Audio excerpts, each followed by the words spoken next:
하나님의 맛있는 교회 온라인 예배 들으신 여러분 환영합니다. 저는 개인적으로 또 교회적으로 새로운 또 비전과 가치를 위해서 일하고 있는데요. 그래서 또 많이 피곤하긴 합니다. 그러나 그 세상 속에서 하나님을 붙들고 믿음으로 의로 살아가는 하박국처럼 또 일주일 동안 수고 많으셨고요. 오늘도 함께 예배드리면서 하나님의 응답이 더디는 것 같아도 아니면 내 생각과 그 응답이 다른 것 같아도 의인은 오직 믿음으로 살리라는 고백하는 하박국의 모습처럼 그 말씀 붙들고 주님의 뜻을 드러내는 우리가 되고자 하나님께 예배드리며 나아가는 이 시간 됐으면 좋겠습니다. 이 시간 하나님 찬양할 때 때때로 광야에 나간 것 같고 때때로 힘들어 보여도 주님만이 나의 힘이시며 나의 요새이시라는 그런 믿음의 고백으로 이 시간 하나님께 예배하도록 하겠습니다. 내 다리 그 어둠 속에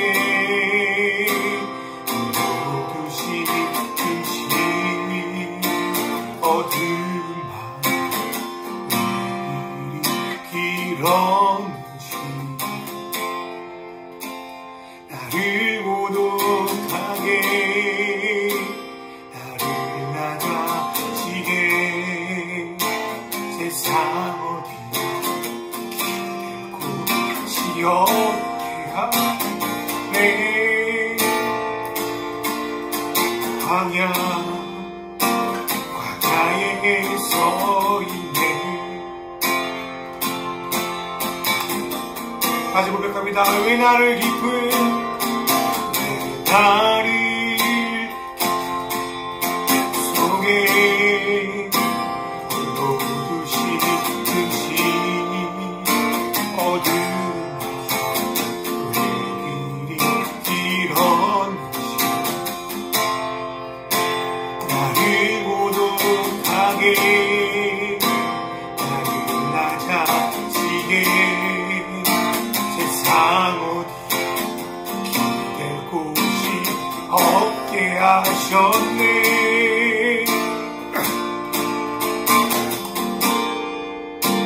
광야에 서 있네. 주님만 내 도움이 되시고 주님만 내 빛이 되시는 주님만 내 친구 되시는 광야 주님 손 놓고는 가난으로 살 수 없는 곳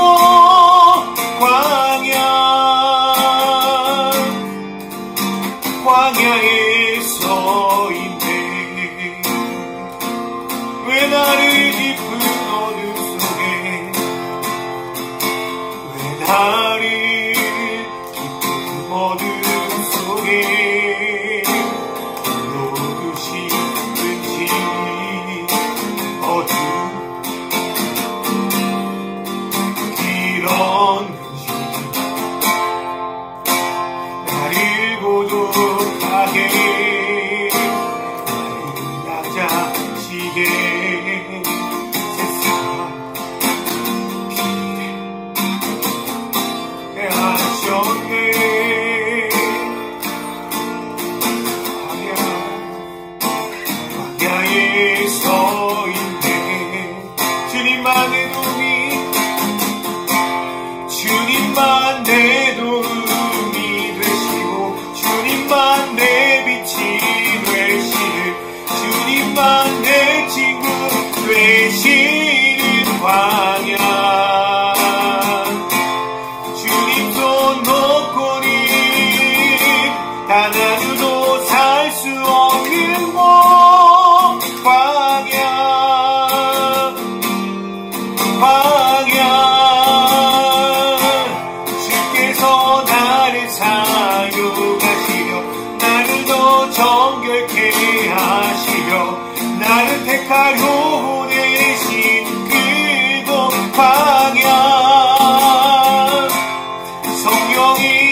변하게 하는 것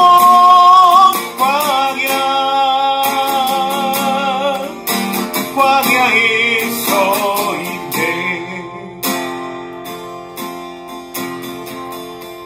내 자가 산산이 깨지고 높아지려 했던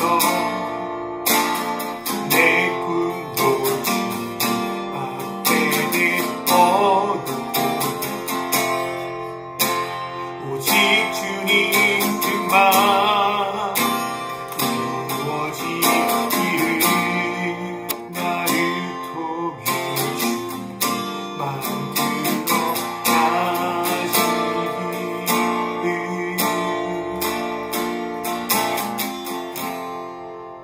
광야를 지나며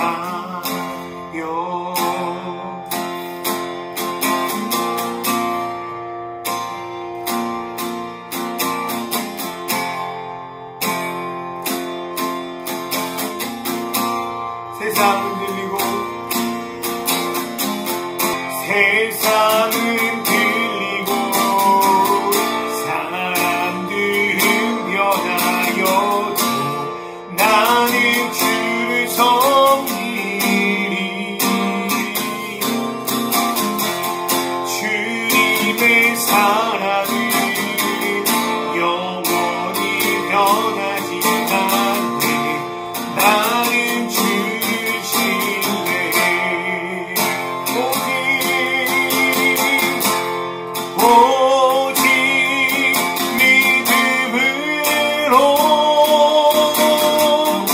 믿음으로 내가 살리라 오직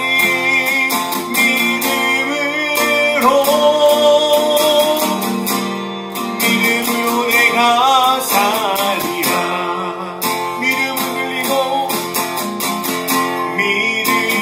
들리고 사람들 주를 떠나도 나는 주를 섬기리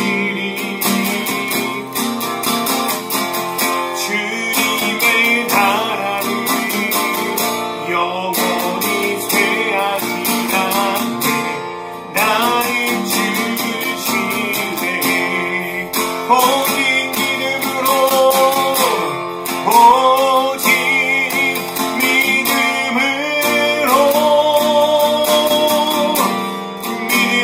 내가 살리라 오직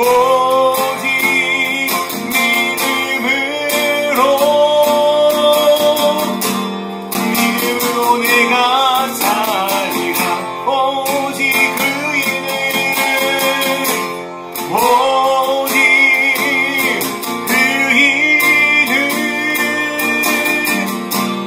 믿음으로 말미암아 살리라 오직 그 일을 믿음으로 말미암아 살리라 오직 그 일을 오직 그 일을 믿음으로 말미암아 살리라 오직 그 일을 믿음으로 말미암아 살리라 지금 이 자리에서 주를 바라보며 지금 이 자리에서 주가 영광 받으심으로 주께 승복하리라 주께 나아가리라 지금 이 자리에서 살아내 지금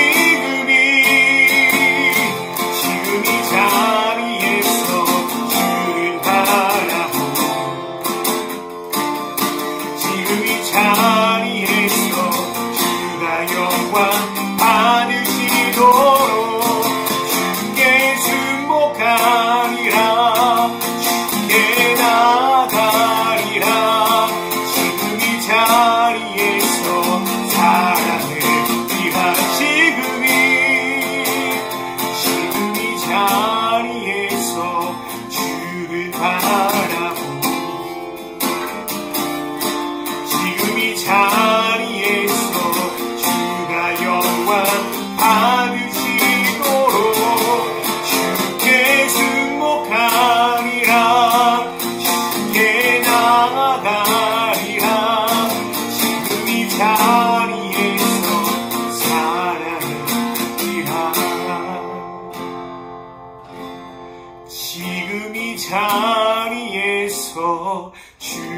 바라고 지금 이 자리에서 주가 영광 받으시도록 주께 순복하리라 주께 나아가리라 지금 이 자리에서 살아내리라. 하나님 아버지, 하나님의 뜻대로 산다고 하지만 정말 내가 하나님의 뜻대로 사는 건지, 내가 제대로 가고 있는 건지, 하나님이 우리의 삶에 응답하고는 계시는 건지 의심할 때가 있습니다. 하박국이 그 혼란한 시기에 믿음을 붙들고 살지만 여전히 보이는 것도 없고 하나님이 역사하지 않는 것 같은 현실 속에서 괴로워하는 것처럼 어쩌면 저의 인생도 또 우리의 인생도 그러한 일들이 얼마나 많은지 모릅니다. 그러나 높은 곳에 서서 믿음으로 의인됨으로 살아가길 결단한 하박국처럼 지금은 보이지 않는 것 같아도 지금 나에게 주신 자리에서 하나님의 마음으로 하나님의 뜻으로 살아내기 원합니다. 하나님, 오늘 예배 가운데 찾아와 주셔서 이루하여 주시고 각자 자기의 자리에서 하나님의 뜻을 드러내고자 애쓰는 믿음의 자녀들을 축복해 주시고 그곳에서 주님의 뜻이, 주님의 영광이 나타나시도록 주님 인도하여 주십시오. 하나님, 오늘 예배 가운데 함께 하신 하나님을 기대합니다. 예수님의 이름으로 기도드립니다. 아멘. 오늘의 말씀은 하박국 2장 1절부터 4절 말씀입니다. 내가 내 파수하는 곳에 서며 성류에 서리라. 그가 내게 무엇이라 말씀하실는지 기다리고 바라보며 나의 질문에 대하여 어떻게 대답하실는지 보리라 하였더니 여호와께서 내게 대답하여 이르시되 너는 이 묵시를 기록하여 판에 명백히 새기되 달려가면서도 읽을 수 있게 하라. 이 묵시는 정한 때가 있나니 그 종말이 속히 이르겠고 결코 거짓되지 아니하리라. 비록 더딜지라도 기다리라. 지체되지 않고 반드시 응하리라. 보라, 그의 마음은 교만하며 그 속에서 정직하지 못하나 의인은 그의 믿음으로 말미암아 살리라. 아멘. 할렐루야. 맛있는 교회 온라인 예배를 드리신 여러분 환영합니다. 지난 또 고난 주간 또 부활주일이 지난 이후에 다시 하박국 말씀을 가지고 나누려고 합니다. 원래 하박국은 몇 년 전에 제가 마음을 담아서 또 나름대로 했던 말씀인데요. 제가 요즘에 처한 현실 또 상황이 이 하박국의 삶과 닮아 있는 것 같아서 또 이 말씀을 통해서 누구보다도 제가 먼저 힘을 얻고자 이 말씀을 좀 나누려고 합니다. 하박국이 처한 상황과 어쩌면 예수님을 신실하게 믿는 그리스도인들이 처한 상황이 좀 비슷하지 않나, 저는 그런 생각을 하거든요. 그 당시 유다 왕국은 바벨론의 위협 속에서도 하나님께 돌이키지 않고 여전히 죄악을 범하고 있었고요. 어쩌면 이 시대 많은 교회들도, 많은 크리스찬들이 한국 교회는 위기다 하면서도 여전히 변화되지 못하고 또 무너지는 것들을 보면서 어쩌면 그때 상황과 지금 상황이 이렇게 비슷한가, 이런 생각이 들게 됩니다.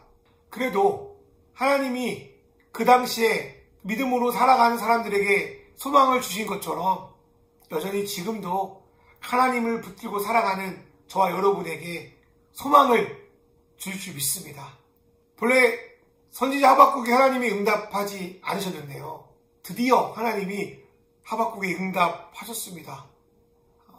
하박국 1장 5절 말씀을 보니까 여호와께서 이르시되 너희는 여러 나라를 보고 또 보고 놀라고 또 놀랄지어다. 너희의 생년에 내가 한 가지 일을 행할 것이다. 누가 너희에게 말할지라도 너희가 믿지 아니하리라. 이 말씀을 통해 좀 보니까 하나님은 하박국에게 너무나도 놀라운 또 응답을 해주신다라고 약속을 하셔요.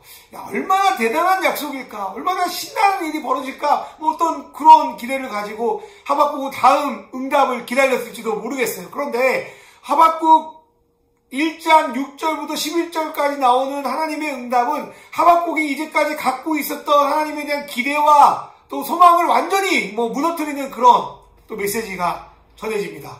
여러분, 하나님이 오랫동안 응답하지 않았다가 응답하면 뭔가 나에게 잘 되고 우리 교회 공동체에 잘 되는 뭐 그런 것들을 주실 것 같잖아요. 그런데 오늘 하박국 1장 6절부터 11절 말씀을 좀 살펴볼 건데요. 그 말씀 보니까 와, 내가 유다를 구원할 거야, 내가 너희를 축복할 거야, 뭐 그런 게 아니라 내가 너희를 바벨론을 통해서 멸망시킬 거야, 뭐 이런 어떤 응답이라고 하기에도 너무나도 민망한, 너무나도 안타까운 그런 말씀을 하고 계신 거예요.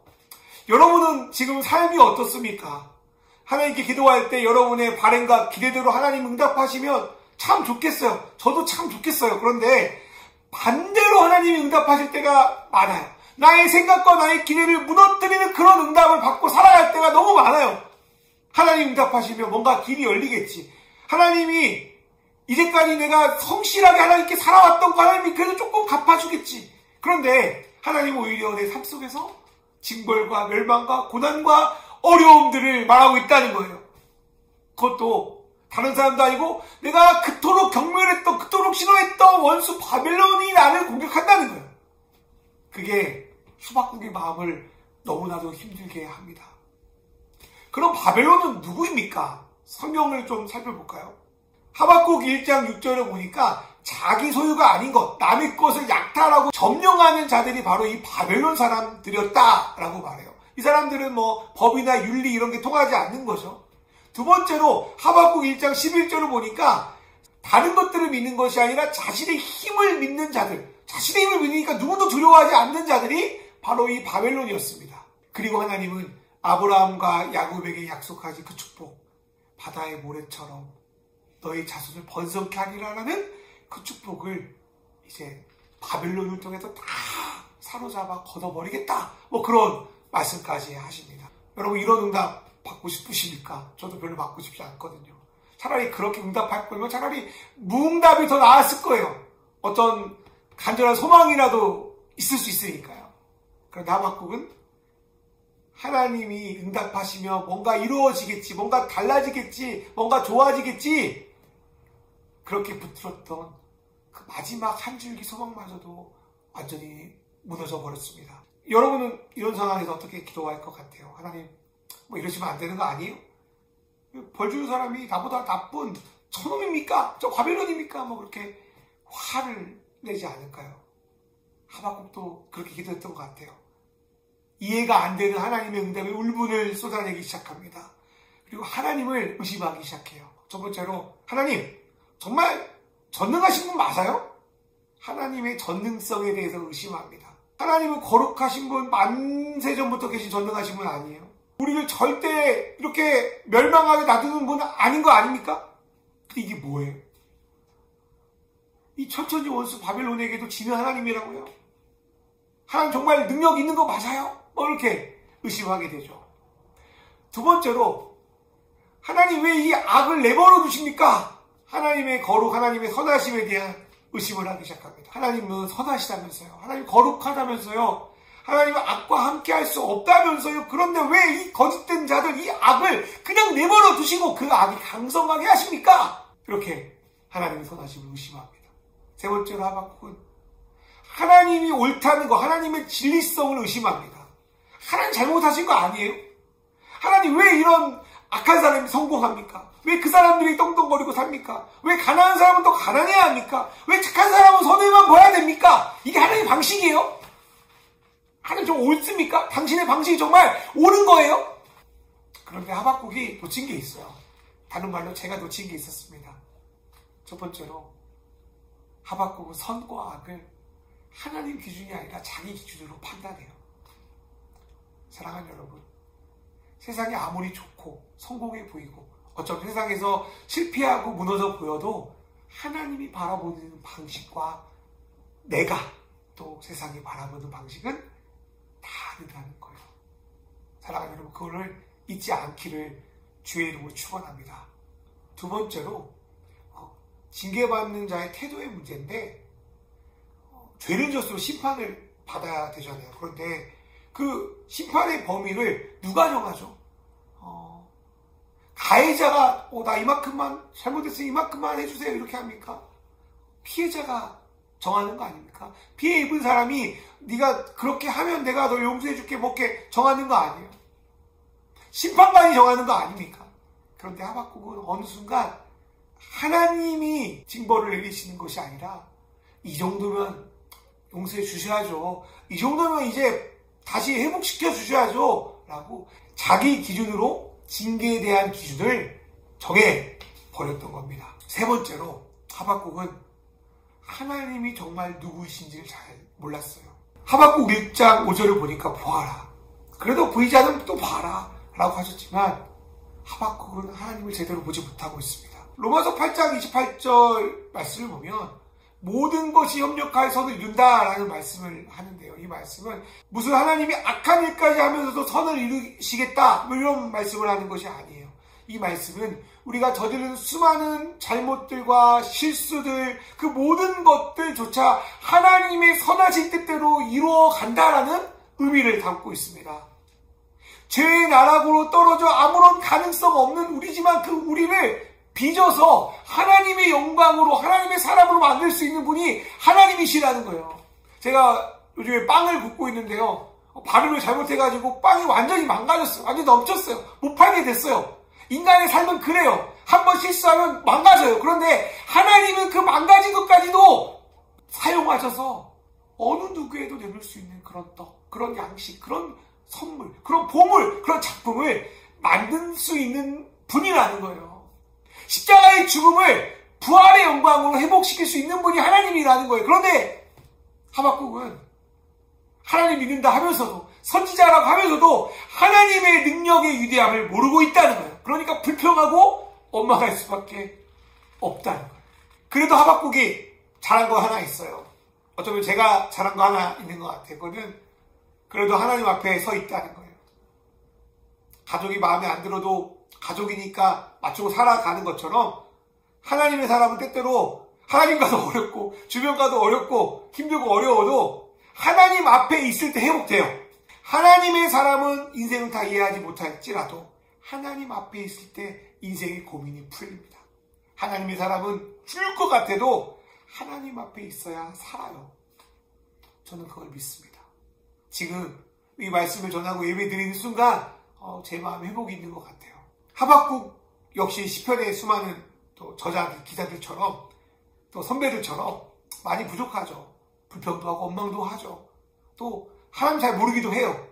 그런데 그가 잘한 거는 그래도 하나님 바라보며 그 인생을 살아가는 거예요. 불평, 불만 있지만 그래도 타락하지는 않는 거예요. 왜냐하면 하나님이 살아계신 거 아니까. 그게 그가 이 땅을 살아갈 수 있는 유일한 힘이었습니다. 성경은 그것을 뭐라고 말하냐면 믿음이라고 말해요.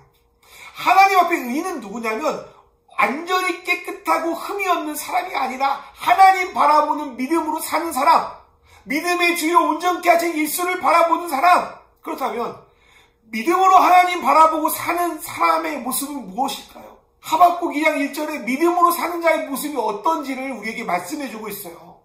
하박국 2장 1절 한번 읽어볼까요? 내가 내 파수하는 곳에 서며 성루에 서리라. 그가 내게 무엇이라 말씀하실지 내가 기다리고 바라보겠다. 너 나의 질문에 대하여 하나님이 어떻게 정말 말씀하실지 내가 보리라. 뭐 이렇게 하나님께 나아가는 삶, 그게 바로 믿음 있는 삶입니다.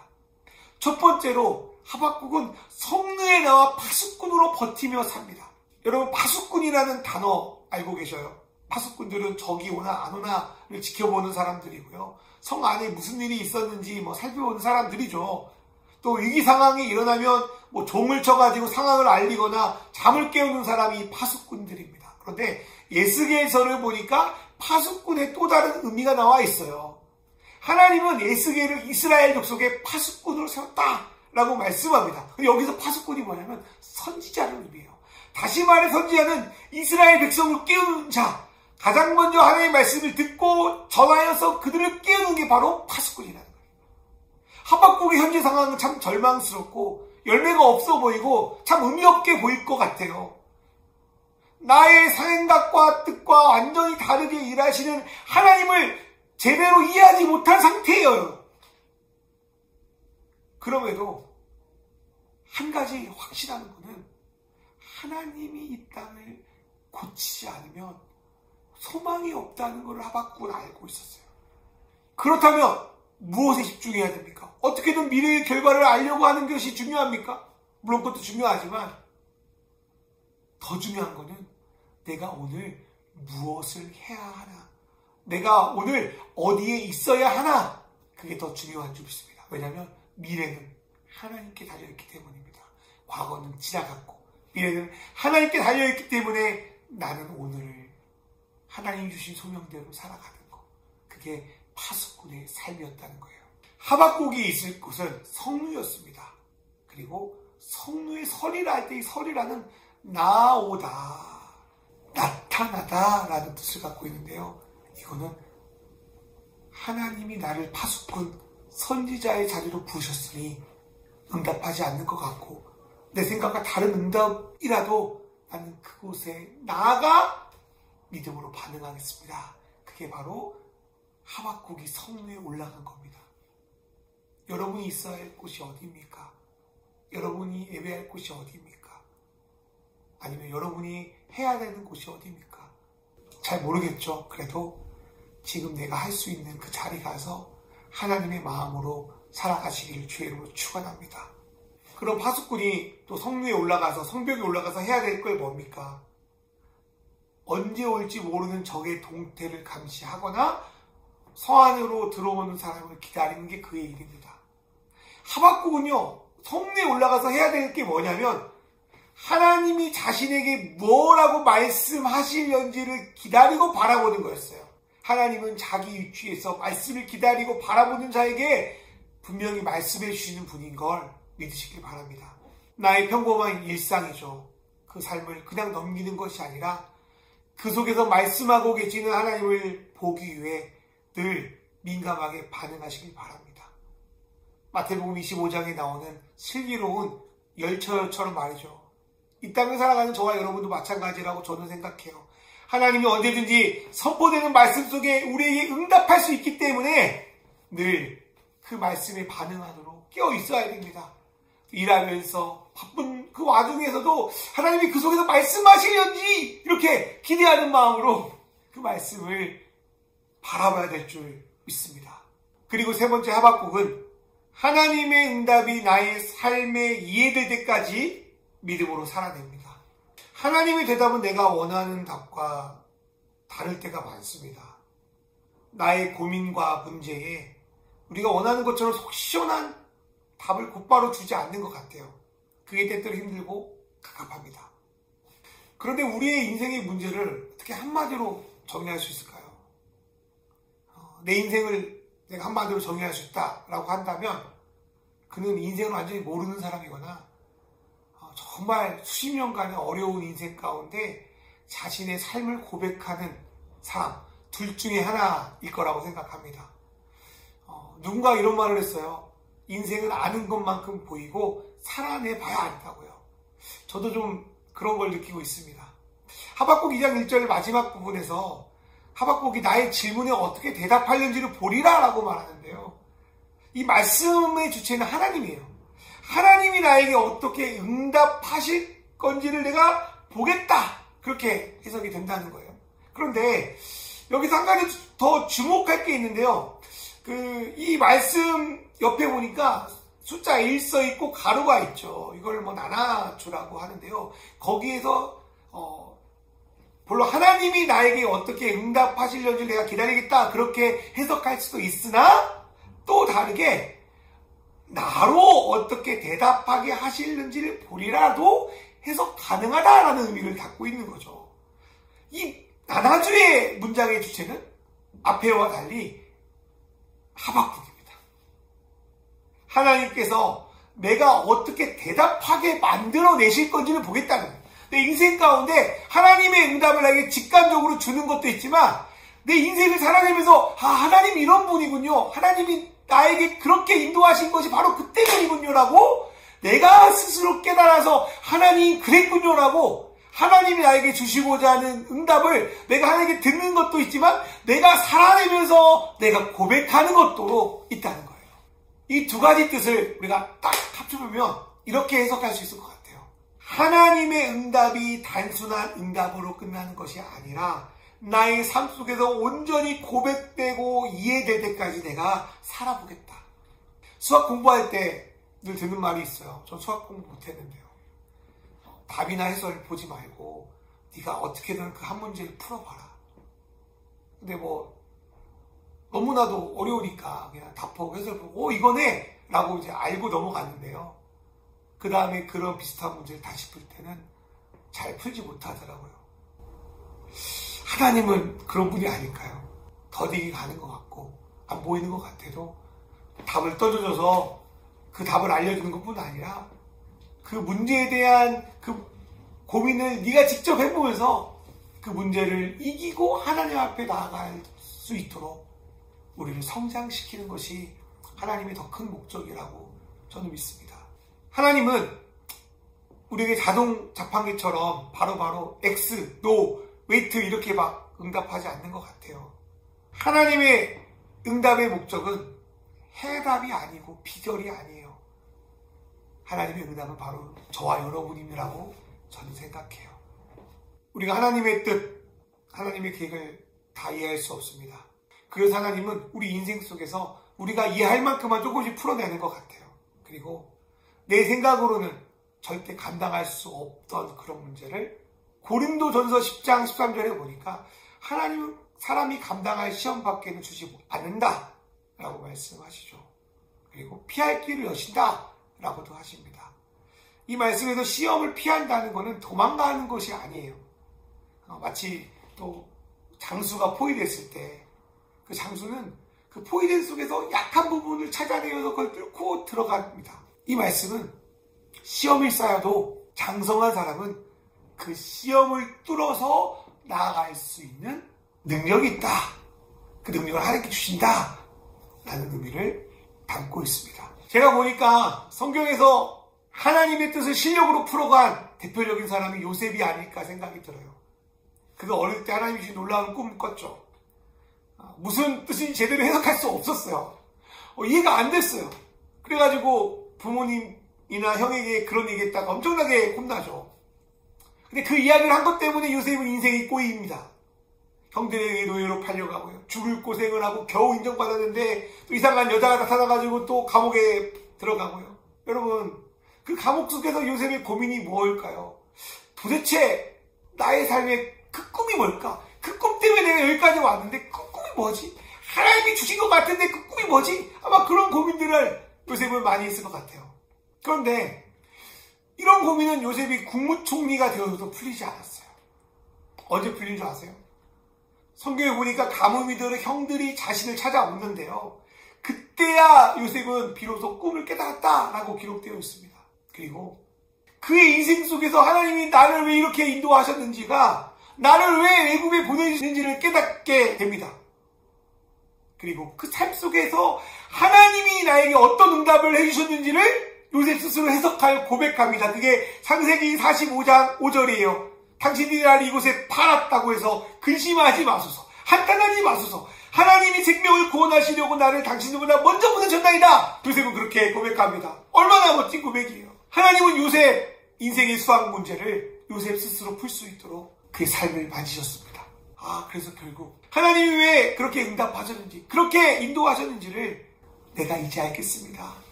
그렇게 고백합니다. 이런 고백을 욥도 했더라고요. 보니까 욥기 42장 5절 말씀 볼까요? 내가 주께 대하여 귀로 듣기만 하였사오나 이제는 눈으로 배웁니다.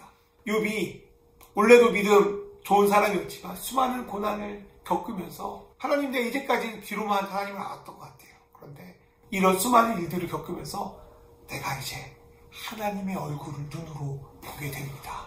내가 그만큼 하나님을 압니다. 하나님이 내 인생을 왜 이렇게 꼬이게 만드셨는지를 내가 이제야 고백합니다.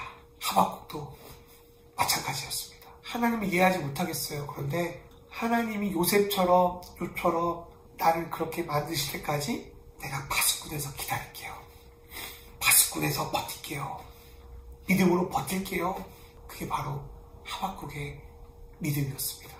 그리고 성경은 그렇게 믿음으로 하나님 앞에 살아가는 사람을 의인이라고 말합니다. 요즘처럼 의인이 필요한 시기가 없는 것 같아요. 예수를 믿는 사람들이 있는데 세상 사람들은 예수 믿는 사람들 안에 정말 예수를 믿는 믿음을 보지 못한대요.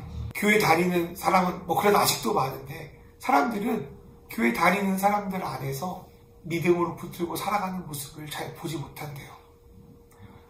목회자들도 좋은 목회자들 많은데 살아가는 모습을 잘 보지 못한대요.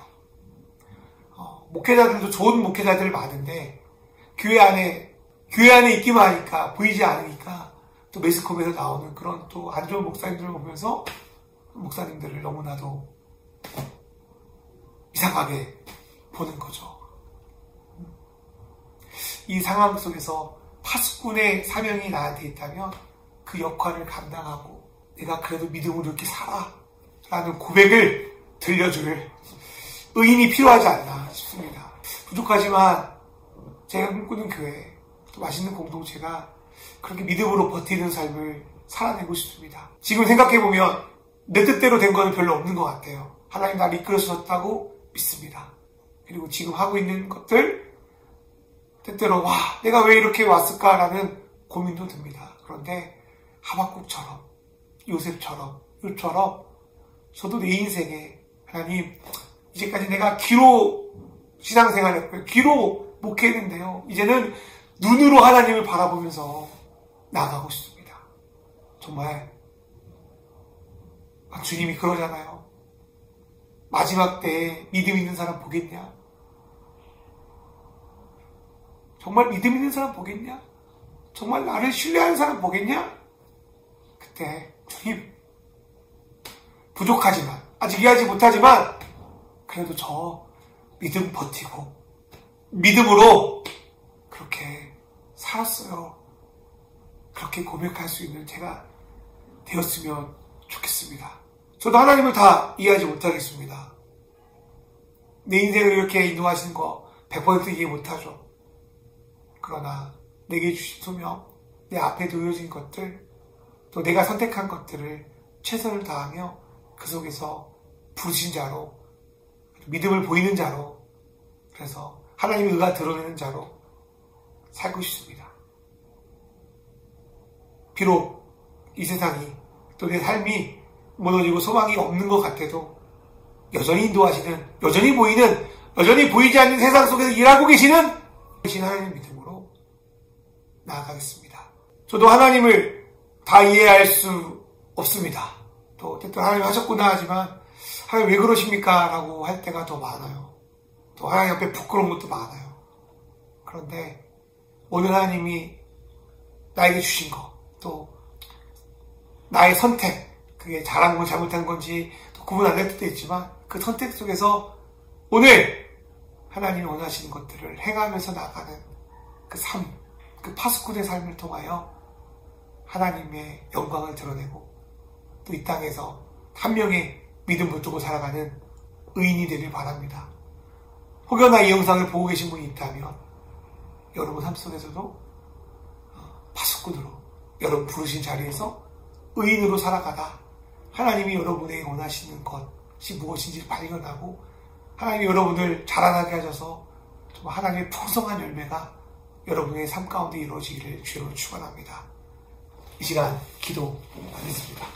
모든 것이 이해되지 않아도 하나님이 부르신 곳에서 말씀을 소망을 주며 살아가게 하소서. 하나님의 응답이 우리 삶 속에서 이해되어 주님을 더욱 깊이 알게 하소서. 우리의 삶을 의롭게 하셔서 주님의 이름을 높이게 하소서. 이 시간 기도하겠습니다.